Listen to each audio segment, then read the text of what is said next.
e eu, representando a Python Brasil, a Associação Python Brasil, para a gente fazer uma introdução rápida. Então, não sei se o microfone vai até a mesa lá, acho que vai, né? Nós estamos com problemas sem microfones móveis, então vamos ter que se virar nos 30.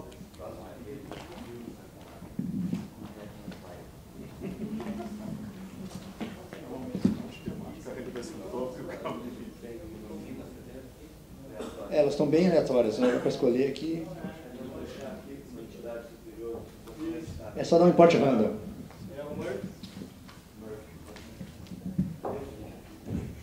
Bom, primeiro mais algumas informações. A primeira delas houve uma alteração na grade, certo? O John Edson, às 11 horas da noite, eu acho, ontem, mandou um e-mail dizendo que ficou preso na questão do doutorado dele. Então, no sábado, a palestra era Paikuda alguma coisa. Então, essa palestra ela foi cancelada. No lugar dela, a gente moveu a palestra que seria agora, a do Érico, agora de manhã ainda, que é aquela sobre o Network X. Então, resumindo, a palestra do Érico, que era agora de manhã, vai para o lugar do John Edson, que era na tarde de sábado.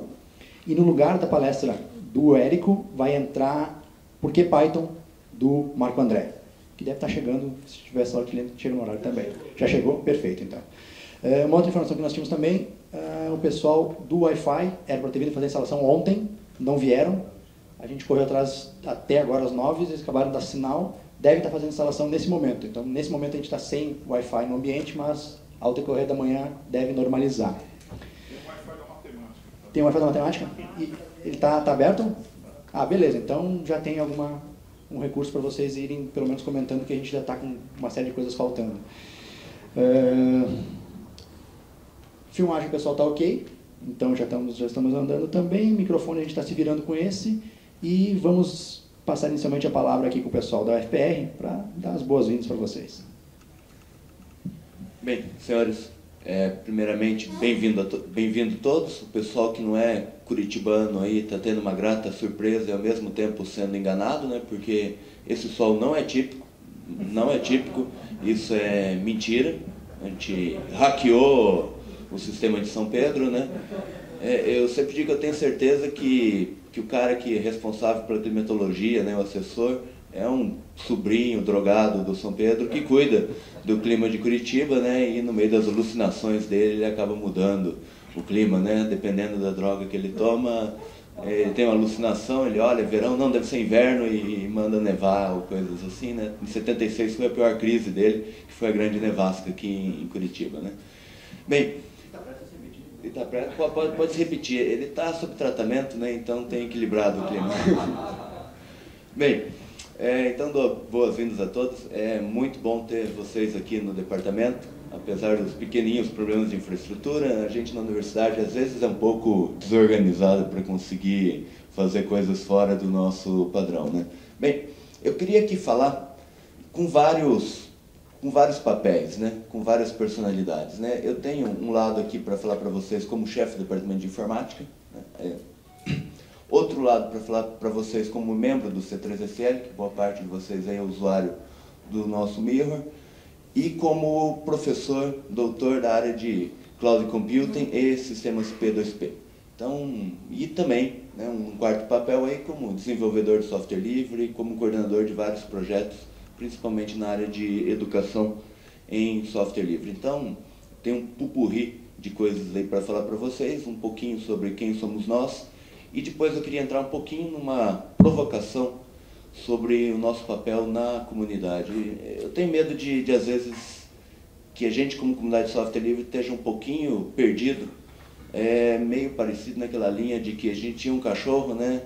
A gente tinha um cachorro, tinha a Microsoft correndo com o carro parou, a gente mordeu o pneu, o carro quebrou, e agora a gente está olhando assim para onde que a gente vai, né? O que a gente vai discutir. Eu acho que a gente venceu uma batalha importante e a gente está com falta de encontrar um inimigo novo ou uma batalha nova, né? Então eu queria falar um pouquinho disso também. Bem, mas primeiro falando do Departamento de Informática. O Departamento de Informática da Federal do Paraná, ele cresceu muito nos últimos anos, graças a uma dedicação do grupo de professores, a um conjunto de projetos que nós conseguimos fazer graças ao software livre. Isso foi algo importante. O Departamento de Informática cresceu muito em infraestrutura por ter sido um dos primeiros lugares a adotar software livre. A gente tem mais de 12 anos, 15 anos, acho que são 12 anos que os laboratórios são todos Linux. A gente tem um único máquina Windows, que é por causa do sistema da pós-graduação, que todo ano tem que fazer um relatório e aquela droga funciona somente em Windows, né? Então tem que ter uma máquina Windows para isso, é uma grande confusão, porque tem que ficar numa outra VLAN, ninguém aceita a máquina, enfim, é complicado, mas isso deu uma boa experiência para nós e que levou alguns projetos que vocês já devem ter ouvido falar, como o Paraná Digital, né? Que são 2.000 escolas no Paraná, todas elas rodando Linux e que são administradas a partir de Curitiba. Primeiro foi administrado por nós, pelo C3SL, e depois essa tecnologia foi repassada para a Celepar, que hoje cuida desse parque, né? Então esse é um dos primeiros grandes projetos aí que impulsionou a gente. Bem, a verdade é que hoje nós somos um grupo de 39 professores, a grande maioria com doutorado, e temos 2 cursos, né? Acabamos de criar um curso novo. A gente tem o curso de Ciência da Computação, que tinha 110 vagas e agora tem 80. Tem perdido aí vários ex-alunos nossos aí. E a gente acabou de criar um curso novo, que é o curso de Informática Biomédica. Isso tem um pouquinho a ver com as perspectivas que eu quero dar para vocês, né? A gente percebeu que o negócio de resolver a informática da secretária, isso não tem mais graça e está resolvido. Assim, não tem muito nada de novo ou de interessante para fazer aí. Agora, a computação ela tem sido cada vez mais importante para fazer computação científica. Quase ninguém que faz pesquisa hoje consegue viver sem auxílio de computação, né? Porque tudo envolve processamento de dados, data mining, simulação de modelos, e sem computação pesada isso não funciona mais. E está cada vez mais complicado, e talvez vocês como pythonistas aí, eu não sei qual que é o nome de quem pratica Python, né? Pythonistas então, né? Talvez tenha um papel importante nisso, né? Pegando o caso da física aí, pego meus colegas da física, eles rodam o mesmo software que o bisavô de orientação deles fazia, né? Ou seja, alguém escreveu um código em Fortran, né? E até hoje é o mesmo. E põe para rodar na máquina, muda o parâmetro, a máquina foi ficando mais rápida e o resultado é novo, né? Hoje esse pessoal está com um grande problema, né? Eles não têm a mínima ideia mais do que aquele código faz, né? Do ponto de vista como funciona, embora eles saibam a matemática por trás daquilo ou o fenômeno físico que está sendo explicado ali. Só que aquele código é inútil hoje, porque as nossas máquinas não são mais as máquinas que a gente tinha antigamente, né? A gente tem ido aí para conferências de simpósios de arquitetura de computadores, CC Grid internacional, e veio o pessoal da Intel e AMD, e eles falam para nós, olha, sinto muito, a gente é incapaz de produzir um processador mais rápido do que a gente já produzia. Não tem mais jeito. A gente vai avançar muito pouco na velocidade de cada processador. Isso é uma limitação física, né?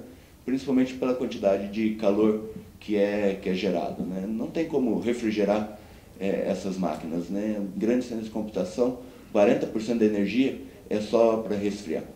Esse tempo eu fiz uma brincadeirinha aí de fazer uns cálculozinhos, resumindo o meu googling, né, de procurar de informações, eu descobri que, se vocês pegarem nos Estados Unidos, só o que eles consomem de energia elétrica para manter os centros de computação é o equivalente a uma Itaipu. Faz mais ou menos aproximado as contas aí, eles gastam uma Itaipu, eles precisam de uma Itaipu só para manter os sistemas computacionais, né? Então, o calor gerado por isso e a energia por isso é um problema. Bem, solução é fazer um monte de núcleo. E a gente está acostumado aí a cada vez ver mais máquinas com um monte de núcleo, né? É normal, a maquininha que a gente compra para casa tem 4 núcleos, né?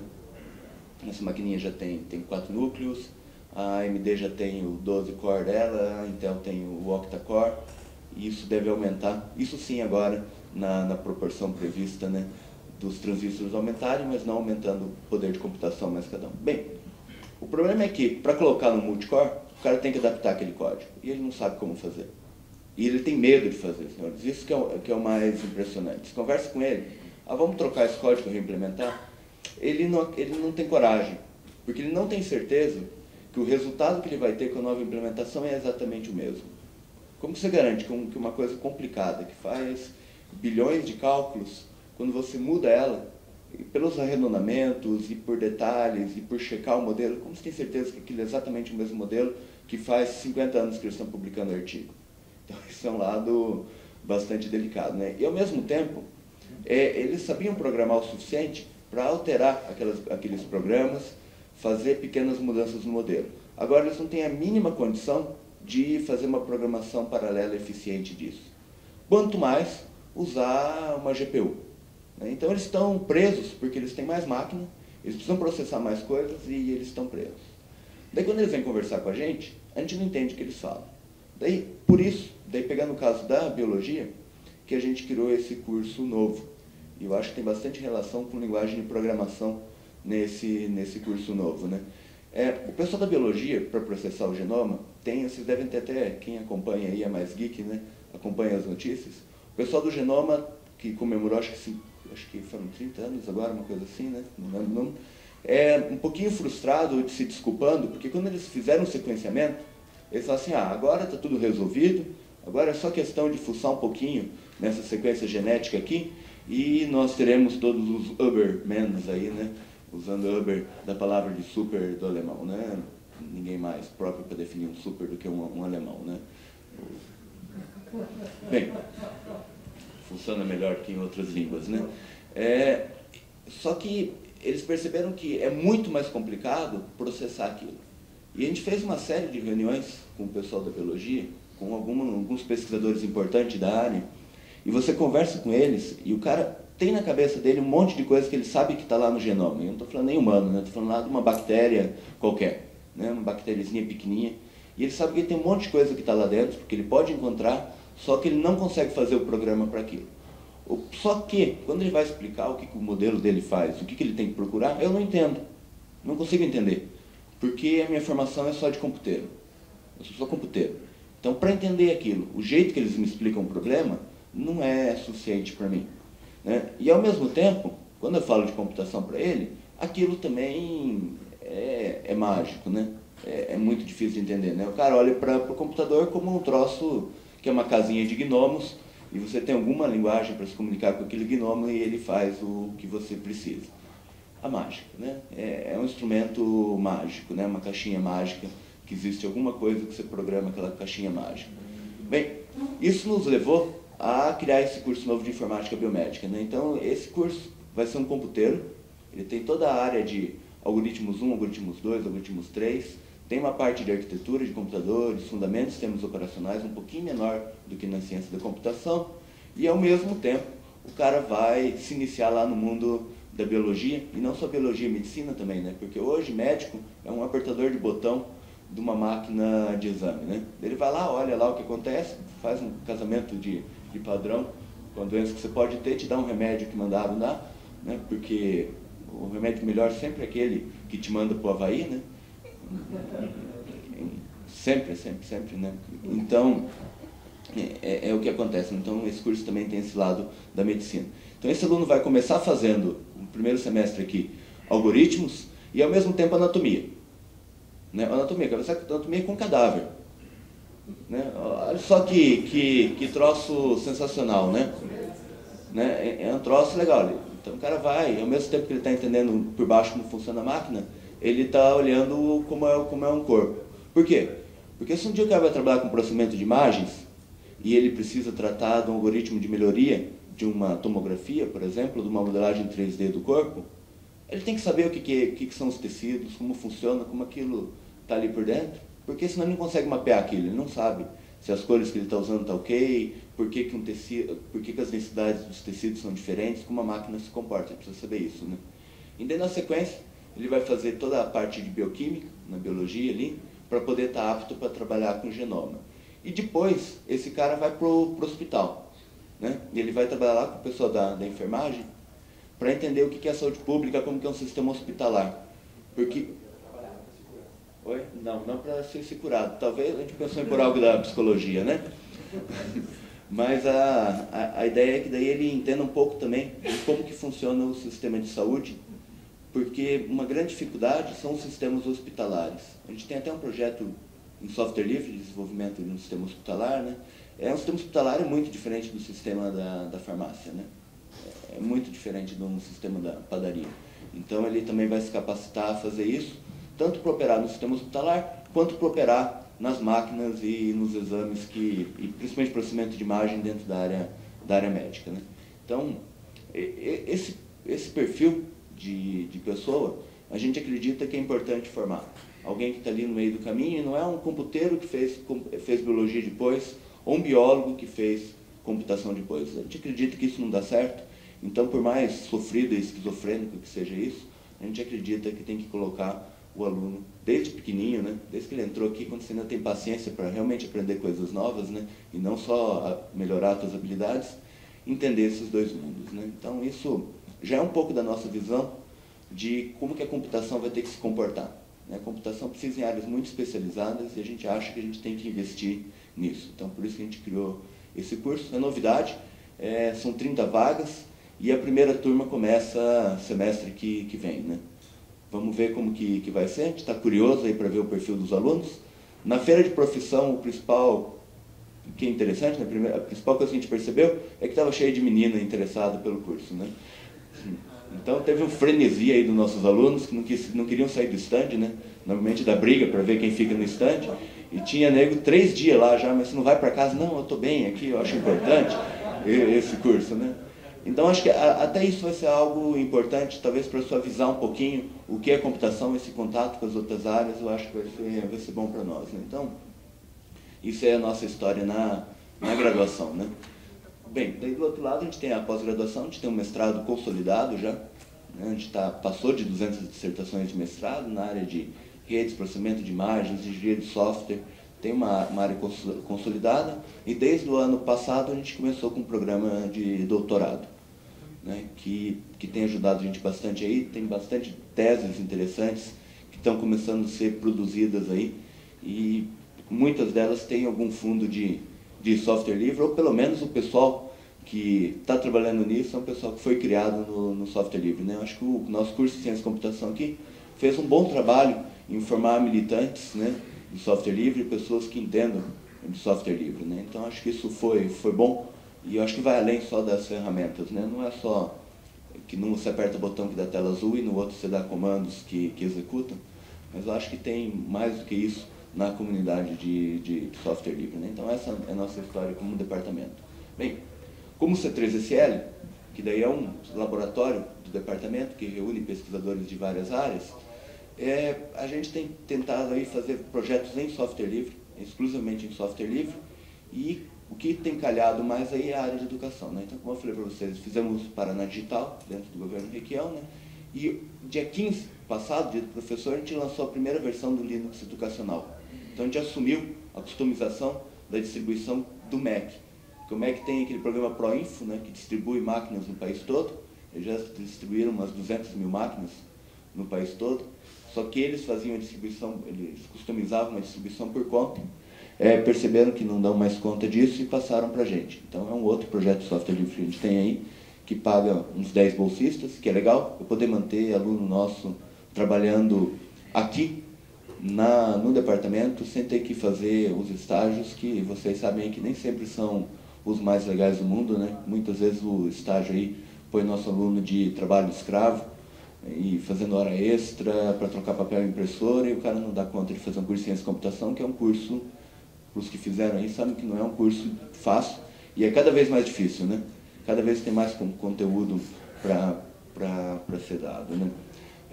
Muitos de vocês conhecem a gente não por esses projetos de software livre, a gente tem outros aí também, como de gestão hospitalar, o Infodato, como monitoramento de escolas, mas muitos de vocês conhecem a gente pelo Mirror, né?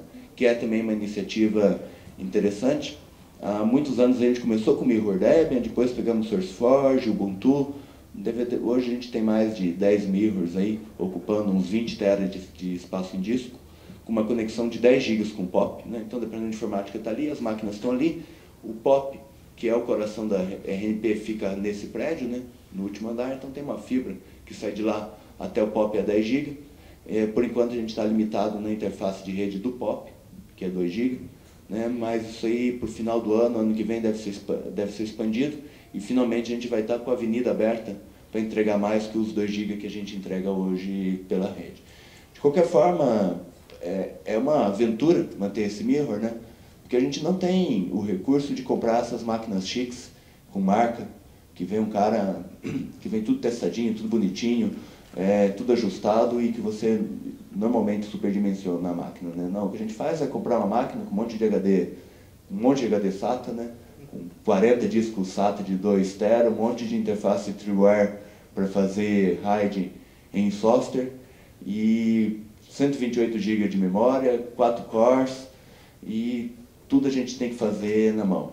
E uma coisa interessante, e é quase um warning aí para a comunidade, eu sempre acreditei que as coisas eram muito sérias dentro do kernel. Muito sérias não que o pessoal não trabalha seriamente, mas que assim, era bug-proof, né? E coisas velhas nunca se quebravam, né? É assustador, né? A gente que trabalha no limite da máquina, né? Então essa máquina tem 100 mil conexões ativas, por exemplo, né? Lendo 30 MB do disco, escrevendo 50 dos R5, usando um XFS. É uma dúvida se a gente mantém XFS ou não. Mas é assustador como tem bug.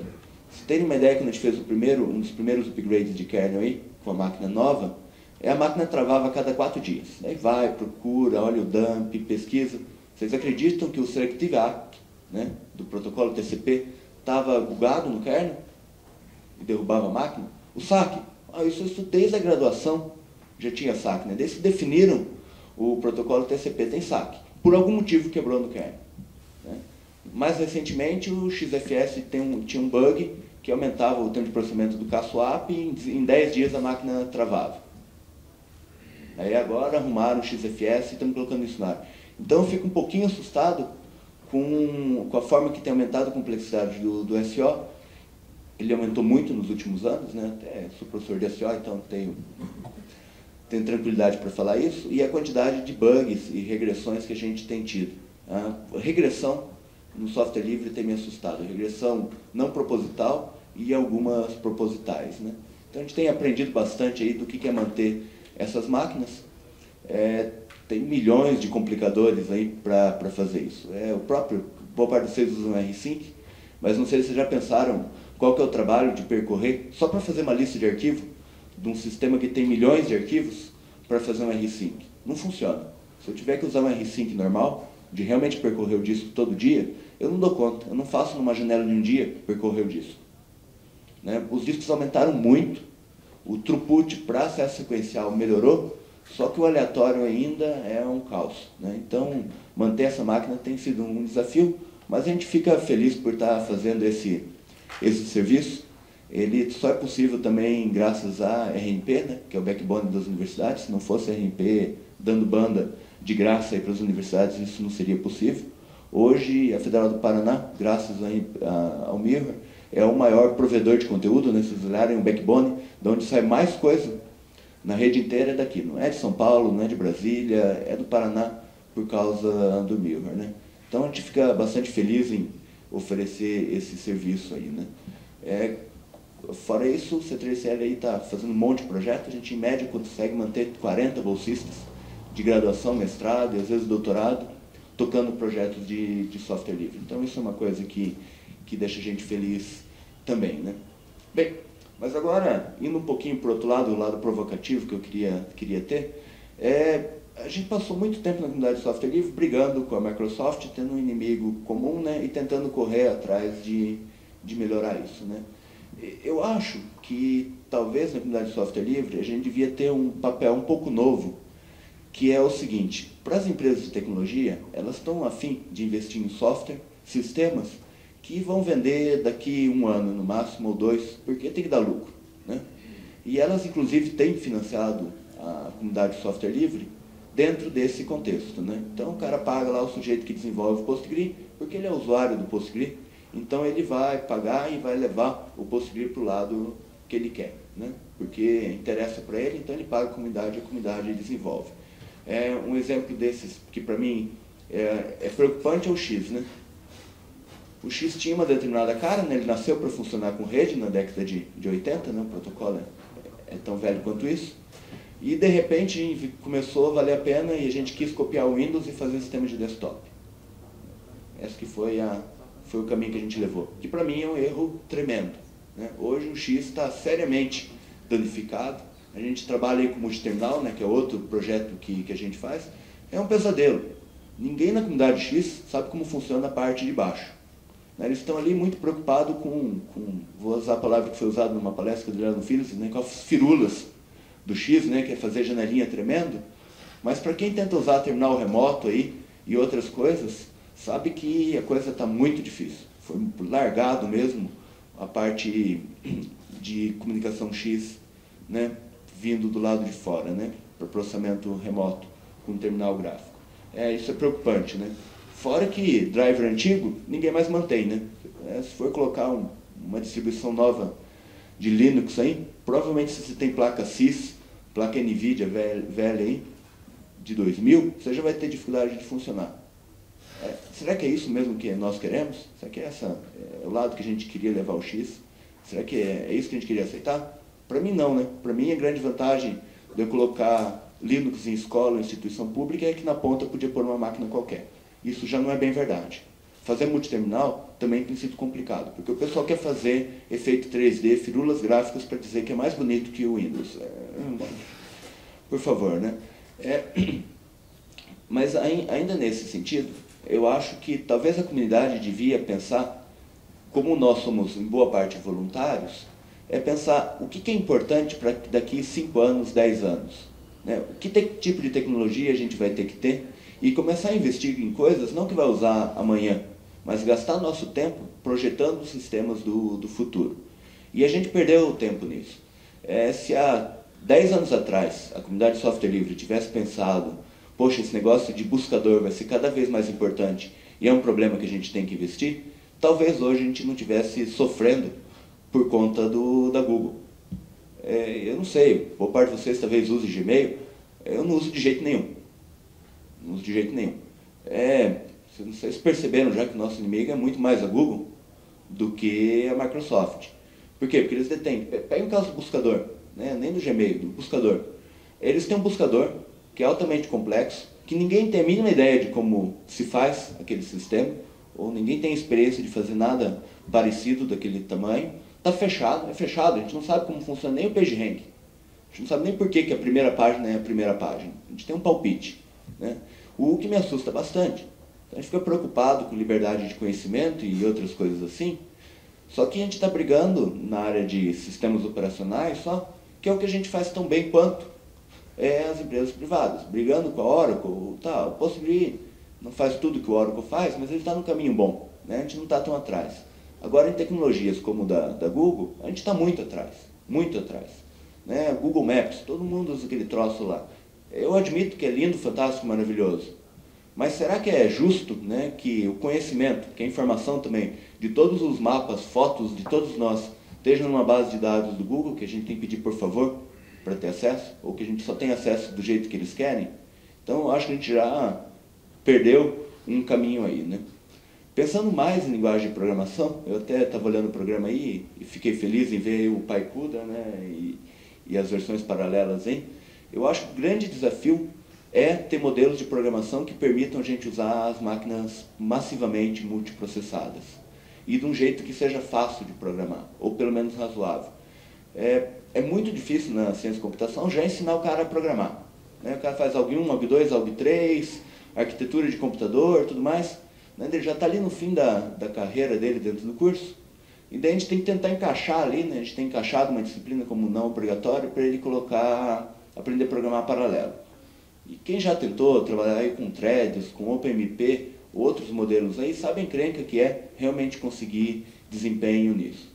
E falta um bom modelo para fazer isso. Tá? Como programar isso de um jeito razoável é uma das discussões que tem tido aí na comunidade de arquitetura e ninguém sabe. Então eu acho que esse tipo de problema são coisas interessantes para serem tratadas, né? Como fazer essas coisas, né? Então, programação paralela, não necessariamente usando o OpenMPI nem o OpenMP, mas sim como aproveitar de maneira simples os multicores, eu acho que é um foco que a gente não pode deixar de ter, e se fizer isso bem, a gente pode estar na frente do mercado que agora está se preocupando com isso, mas tendo experiência em Unix aí ajuda a entender como essas coisas funcionam, eu acho que é um caminho bom para apostar. Outro caminho que a gente não pode perder é a tendência aí de cloud computing, né? Resumindo a história, né, eu vejo que a gente passou toda a década do PC desligando as geladeiras, né, as grandes máquinas, vendemos 1 bilhão de PCs e a gente se deu conta que isso não funciona. Tem um PC para cada um cuidar, não funciona. Ainda mais quem não entende muito de computação. E mesmo quem entende, né, eu administro minha máquina, né, tenho um computador, monto ele e ponho o SO aí desde que eu tinha uns 12 anos, né, então faz 21 anos que eu faço isso, e volta e meia minha máquina para de funcionar, né? Porque eu fui testar alguma coisa, deu errado, né? Agora, como que o usuário normal vai fazer isso, né? Então o pessoal foi muito para a linha de cloud computing, porque é difícil manter os sistemas precisam estar no ar sempre, e cloud computing parece uma tendência sem volta. Se tem um medo sobre ela, que é justamente o fato da gente perder o domínio da tecnologia e simplesmente comprar processamento do outro lado sem prestar atenção. Que é mais ou menos o que acontece com a eletricidade, né? A gente compra eletricidade, mas ninguém sabe como funciona uma usina, né? E será que isso vai acontecer com a computação? Eu acho que é um risco, mas é um risco calculado. Se a gente investir nas ferramentas de cloud computing, que seja de software como serviço, ou de infraestrutura como serviço, ou plataforma como serviço, e investir fortemente nisso, eu acho que a gente é competitivo como comunidade de software livre com o mercado e pode manter uma liderança nisso e dar o tom de como essas coisas devem funcionar utilizando ferramentas livres.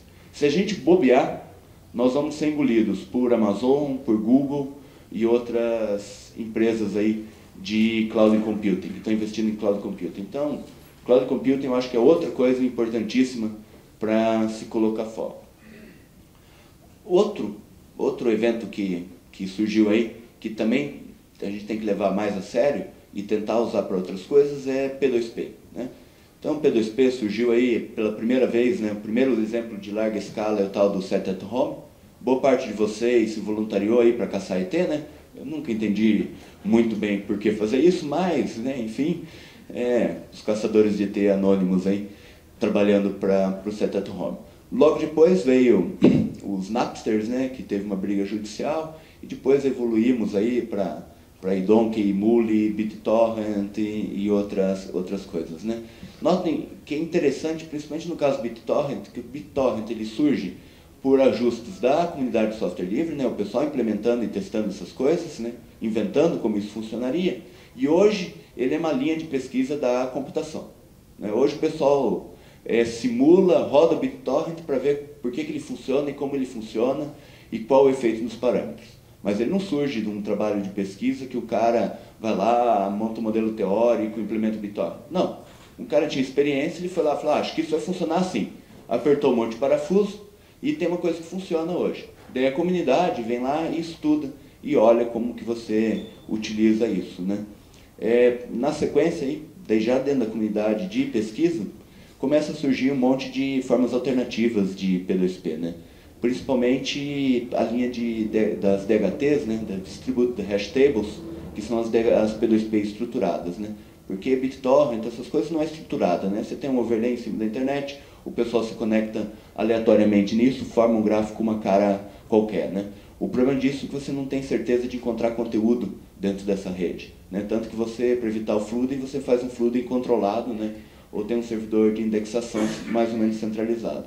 Então o pessoal tem trabalhado muito em DHTs estruturadas, uma DHT, né, que é uma tabela hash distribuída, que é um troço muito legal. Acabando? Bem, eu acho que a gente está super utilizando o P2P. Assim, usar só para o que a gente usa, que é basicamente baixar conteúdo, é muito pouco. Eu acho que a gente tem que estudar mais seriamente P2P para encontrar possibilidades de usar P2P em aplicações mais críticas. Porque a chance de nossa comunidade de software livre ter processamento à vontade. A gente não pode fazer que nem a Google e comprar milhões de máquinas para a gente. Embora talvez a gente pudesse pensar numa fundação que realmente financiasse sistemas desse tipo para a comunidade ter máquinas grandes, ter sistemas de computação grande para testar ferramentas de cloud e oferecer isso livre. Eu acreditaria no modelo de cloud pública, né? De cloud financiada livremente, né? Mas enquanto isso não acontece, montar redes P2P, onde a gente possa rodar coisas e testar coisas, parece algo realmente relevante. Então também acho que a gente tem que prestar atenção nisso, porque é uma chance de a gente se livrar do velho problema de financiamento, né, de ter recurso de hardware. Mas eu tenho dúvida até onde que a gente consegue ir com o modelo P2P. Bem, desculpe falar de tudo isso, né? Eu fiz uma mistura aí, mas que eu queria contar um monte de coisas para vocês aí, para dar um backup do que eu tenho pensado aí. E estou sempre aí disponível para jogar papo fora sobre isso. Agradeço a todo mundo aí da Python Brasil pela confiança de fazer isso aqui na Federal do Paraná e trazer o evento para Curitiba. Contem conosco, por favor. Obrigado.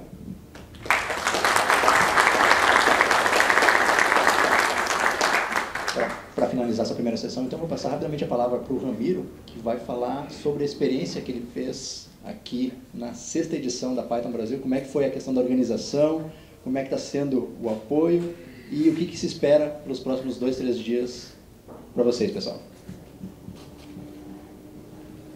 Bom, pessoal, bem-vindos, né?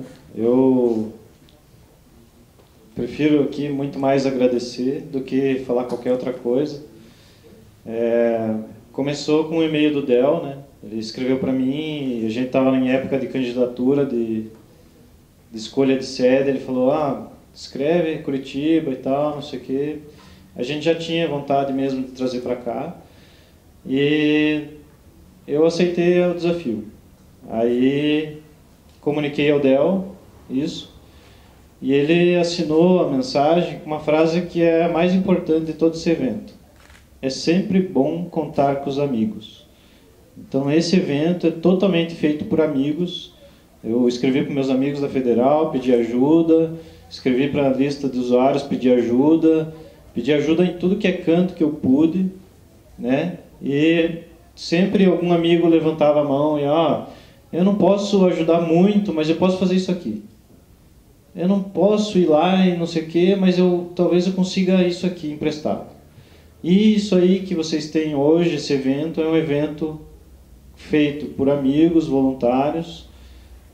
Eu espero que, mesmo assim, vocês aproveitem muito, porque eu acho, pelo menos pelo que eu vi da grade, que é um dos melhores eventos de tecnologia que a gente está tendo no país mesmo. Vai dar robótica, cloud computing, programação paralela, coisas que estão na ponta de todas as pesquisas de universidades e, enfim, quem vem apresentar aqui é gente muito experiente, com mestrado, com doutorado, ou com experiência prática muito grande. Então eu acredito que vocês vão ter um bom proveito e agradeço aí a todos os meus amigos que colaboraram aí com a organização, o pessoal da Federal, pessoal da APAIB e pessoal do grupo de usuários do Python do Paraná e todos os voluntários que vieram de todos os cantos do Brasil, chegaram aí ontem, teve voluntário que chegou antes de nós aqui para ajudar e que não era de Curitiba, então eu fiquei super entusiasmado com isso aí, tá? Então, espero que vocês tenham um bom evento e apreciem também um pouco a cidade. Um abraço, obrigado a todos.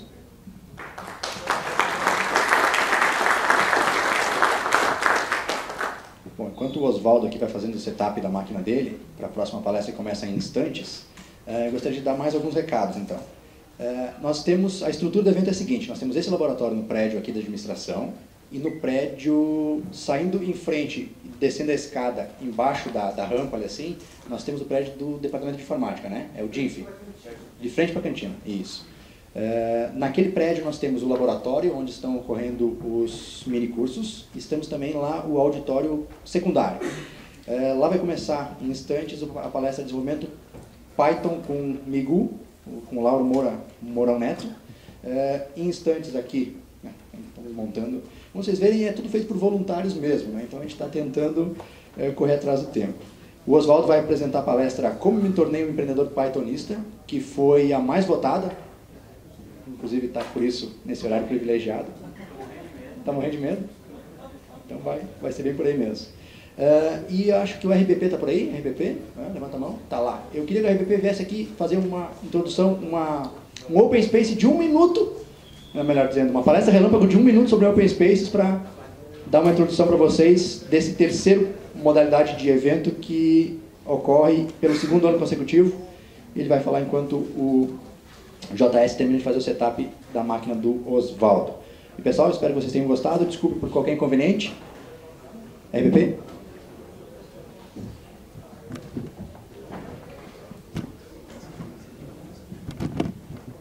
Bom dia, pessoas. O Del não tinha me avisado que ele ia me chamar aqui, então eu não preparei nada. Mas também tudo bem, não tem muito o que preparar. A gente teve já Open Spaces já algumas vezes, em particular de forma proeminente na PyCon do ano passado. Quem aqui já participou de Open Spaces? Só para ter uma noção de... Tá, beleza. Bom, falando rápido, se eu entendi bem, Del, os Open Spaces vão ficar lá na frente, né, onde a gente passou aquelas mesas, isso, exatamente. Isso, um saguão lá na entrada, vocês devem ter visto que vocês passaram por lá para vir. E o Open Space funciona assim, eu estava pensando em outra forma de explicar mais cedo. Acho que a forma mais simples é o seguinte, imagina que a gente tem uma série de trilhas, por exemplo, lá a gente tem quantas mesas? 5? 6?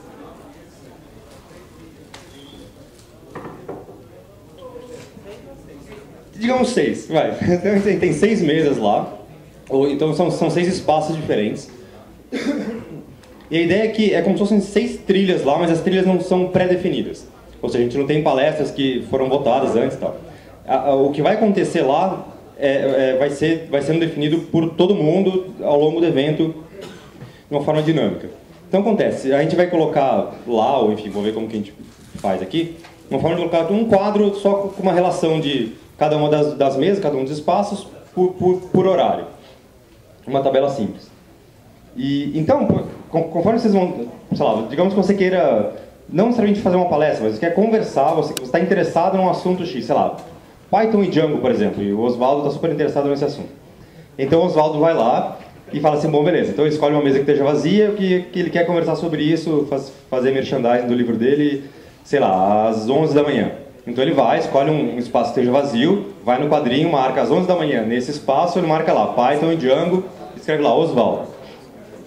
E assim todo mundo vai fazendo, conforme vocês vão tendo ideias, não precisa ser temas de que vocês sejam experts, não é uma apresentação.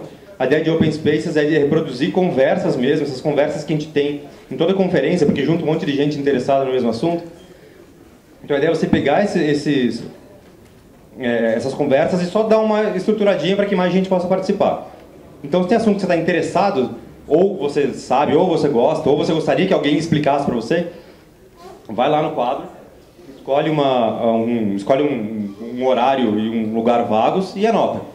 E a ideia é que, em todo momento, essa grade ela vai sendo criada e modificada por todo mundo de forma dinâmica. Então, quando você, sei lá, se agora são 11 horas, eu vou lá no quadro e vejo o que está acontecendo, quais são as discussões que estão rolando nos Open Spaces. E você entra, não tem inscrição, não tem número mínimo, não tem número máximo, não tem tempo específico. Se a sua conversa começa a demorar demais e tem outra conversa agendada para aquele horário, tudo bem, muda, vai para outro lugar, não tem muita regra. As principais regras são, primeiro, não se acanhem, coloquem coisas lá, porque a grade é feita por todo mundo, não tem a Associação Python Brasil para gerar essa grade para vocês, a ideia é que todo mundo monte com temas que são do nosso interesse. Se a conversa não está interessante para você, levante e sai, não é ofensa para ninguém, não é um problema, é melhor para todo mundo, é melhor para você que não vai achar chato, e é melhor pro grupo que está lá discutindo que não vai ter alguém lendo e-mail ou conversando do lado e tal. Levante e sai e vai procurar outra coisa. Tem mais coisa legal e se não tiver, você sugere uma. Tipo, a ideia é que sempre tem alguma coisa interessante acontecendo. E, finalmente, as próprias conversas não tem muita estrutura. De novo, é uma conversa, não precisa ter computador, não precisa ter projetor. Pode ter, se alguém quiser, se alguém tiver o equipamento. Mas não precisa de nada. A ideia é ter uma conversa, ninguém lá precisa ser expert, mas de vez em quando você pode até convidar quem seja expert naquele assunto. Por exemplo, se não foi usado, mas fui eu que sugeria uma conversa de Django, ou sei lá, alguma coisa assim, eu posso chamar o Oswaldo. Falar, Oswaldo, você não quer participar do Open Space de Django nesse horário? Inclusive, se ele não puder no horário, a gente vai e muda o horário. É uma coisa bem dinâmica e bem feita ao longo do evento inteiro. Bom, é isso aqui. Eu só vi o setup desse espaço aqui agora. Ele tem um problema que é o seguinte. O auditório que está acontecendo, os dois, na verdade, eles são longe do espaço do Open Space. Então, se você está no auditório, em princípio, você não tem como saber o que está rolando lá. Mas eu vou conversar com o pessoal aqui e ver se a gente faz alguma coisa, colocar online. O melhor que eu estava pensando é colocar em alguma página da Python Brasil mesmo. A gente vai atualizando o tempo todo o que estiver rolando lá. E aí todo mundo fica a par e quem quiser passa por lá e a gente monta a nossa grade dinâmica. Acho que é isso. Bom, eu vou estar por aqui, mas provavelmente estar por lá. Aí se vocês tiverem alguma dúvida, alguma coisa, vocês perguntam para mim. Beleza? Obrigado. Obrigado ao RBP pela introdução aqui. Gostaria de agora introduzir, se é que precisa. Vamos introduzir no Oswaldo, todo mundo? O Oswaldo, que para quem não viu ou para quem não sabe, ainda está lançando um livro hoje. Acho que foi o Senra, comprou a primeira edição, é isso? Primeiro autógrafo. Ok. Esse papo é estranho. Tá ficando forçado. Últimos recados, então. O pessoal do Wi-Fi está instalando agora. Daqui a pouquinho você já deve ter uma cobertura melhor para o acesso. E no final do dia hoje, depois das palestras relâmpago... isso é interessante. Pode ser... no final do dia hoje nós vamos ter uma sessão de palestras relâmpago, ok? Então são palestras rápidas de 5 minutos, onde o pessoal escreve durante o dia para fazer a apresentação no final da tarde. A gente faz uma sessão de 1 hora, dá 12 palestras, 12h60, é isso aí? Se eu não errei o cálculo, certo? E logo na sequência, depois das palestras relâmpagos, nós temos a Assembleia Geral da Associação Python Brasil para os associados, enfim. Não vou mais comer tempo pro resto do Oswaldo, já deve ter perdido um bocado de tempo, vai ter que avançar com vocês. The Man.